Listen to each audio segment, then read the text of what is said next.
नमस्कार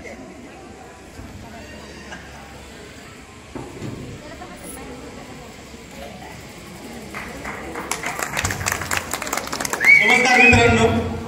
तर आता संतोषने ऑलरेडी माझी इंट्रोडक्शन दिलेली आहे, तर त्याच्यामध्ये काही जास्त आता वेळ मी घालत नाही. परंतु आर.जे. झावरे सर यांनी 30-35 वर्ष इथं शिक्षक म्हणून सेवा दिली. त्यांचं मी चिरंजीव, एवढी ओळख माझ्यामध्ये भरपूर आहे. तर आता हे आपलं शैक्षणिक, आपलं प्रोफेशनल वातावरणापासून आपण बाहेर जाऊ. तर प्रत्येकामध्ये एक सुप्त गुण लपलेला असतो आणि तो सुप्त गुण दाखवणं हे गरजेचं असतं. तर मला वाटतं की प्रत्येकाने आयुष्यामध्ये प्रत्येकाला कोणतीतरी एक व्यक्ती आवडते.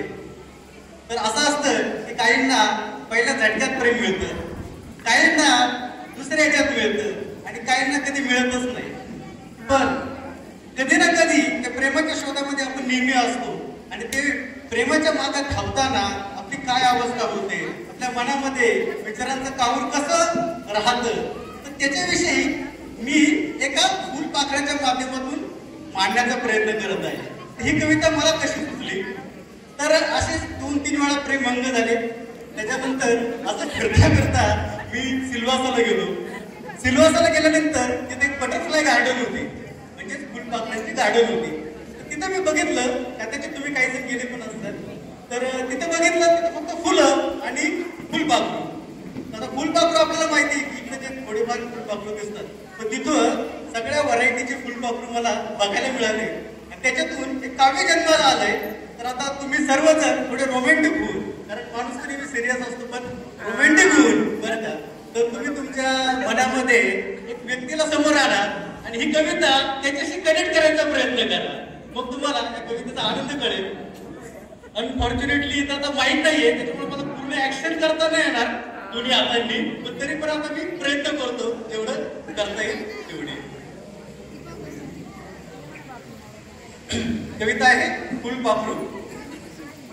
क्षणात दिसते क्षणात उडते, क्षणात दिसते क्षणात उडते, विमानाचे सुंदर सृष्टीचे. क्षणात दिसते क्षणात उडते, क्षणात दिसते क्षणात उडते, विमानाचे सुंदर सृष्टीचे.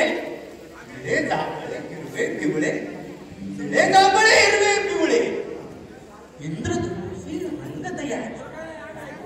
धावत फिरतो बघून तयाला, धावत फिरतो बघून तयाला, धारून मी जात असे. धावत फिरतो बघून तयाला, धारून मी जात असे. फुलांचा आसरा घेऊन, फुलांचा आसरा घेऊन, क्षणाक्षणाला क्षणाक्षणाला जपत असे.